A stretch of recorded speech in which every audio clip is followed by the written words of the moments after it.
गांव में अपने बुजुर्ग पिता के अंतिम संस्कार के बाद नहाने के बाद दोनों बेटे घर के बाहर आंगन में अपने रिश्तेदारों और पड़ोसियों के साथ बैठे हुए थे। कुछ लौट चुके थे और कुछ वहीं अब तक एकत्रित थे। इतने में बड़े बेटे की पत्नी आई और उसने अपने पति के कान में कुछ कहा। बड़े बेटे ने अपने छोटे भाई की तरफ देखकर अंदर आने का इशारा किया और खड़े होकर वहां बैठे लोगों से हाथ जोड़कर कहा, अभी 5 मिनट में आते हैं। फिर दोनों भाई अंदर चले कमरे गए। अंदर जाते ही बड़े भाई ने फुसफुसाकर छोटे से कहा, बक्सा छुपा दिया था ना?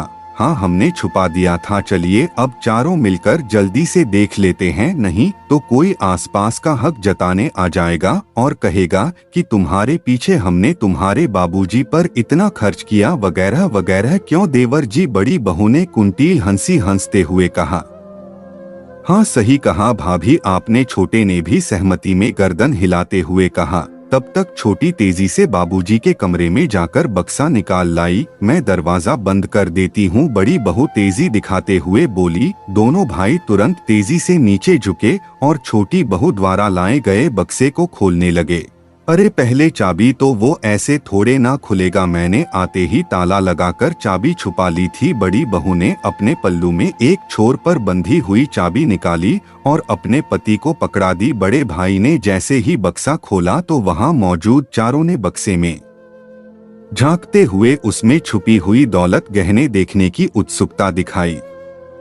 बक्से में बड़े और छोटे की पुरानी तस्वीरें, कुछ बर्तन, कुछ उन्हीं दोनों के छोटे छोटे कपड़े सहेज कर रखे हुए थे। चारों को विश्वास नहीं हो रहा था कि कोई ये सब भी भला सहेज कर रखता है। उन्हें उम्मीद थी बाबूजी यहाँ गांव में उनकी स्वर्गीय सासू मां के गहने, रुपए इत्यादि संभाल कर रखे हुए हैं, लेकिन यहाँ तो चारों के चेहरे निराशा से भरे हुए थे कि तभी बड़े भाई ने कहा, मुझे तो पूरा विश्वास था कि बाबूजी ने कभी अपनी दवाओं तक के रुपए नहीं लिए, तो उनकी बचत के रुपए और माँ के गहने इसी बक्से में रखे होंगे, लेकिन इसमें तो।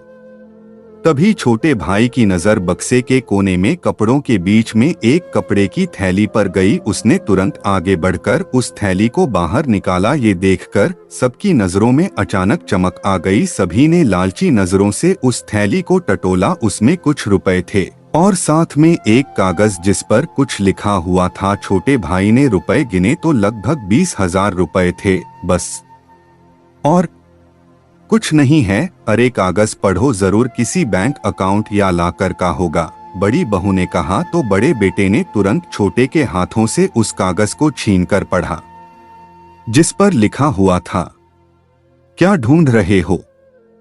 संपत्ति? हाँ, ये ही है मेरी और तुम्हारी माँ की संपत्ति। तुम्हारी बचपन की वो यादें जिसमें तुम शामिल थे, वो पल, वो खुशबू, वो प्यार, वो अनमोल पल आज भी इन कपड़ों में, इन तस्वीरों में, इन छोटे छोटे बर्तनों में मौजूद हैं। यही है हमारी अनमोल दौलत। तुम तो हमें यहाँ अकेले छोड़कर चले गए अपने भविष्य के लिए, मगर हम यहाँ तुम्हारी यादों के सहारे ही रहते थे। तुम्हारी माँ तुम्हें देखने को तरस गई और शायद मैं भी। अब तक तुमसे कोई पैसा नहीं लिया, अपनी पेंशन से ही सारा घर चलाया, मगर तुम लोगों को हमेशा इस बक्से में अनमोल दौलत है जानबूझकर सुनाता रहा। मगर बच्चों ध्यान देना, अपने बच्चों को कभी अपने से दूर मत करना, वरना जैसे तुमने अपने भविष्य का हवाला देकर खुद को हमसे दूर किया, वैसे ही। बच्चों, दुनिया का सबसे बड़ा दुख जानते हो क्या होता है? अपनों के होते हुए भी किसी अपने का पास नहीं होना। जीवन में उस समय कोई दौलत, गहने, संपत्ति काम नहीं आते।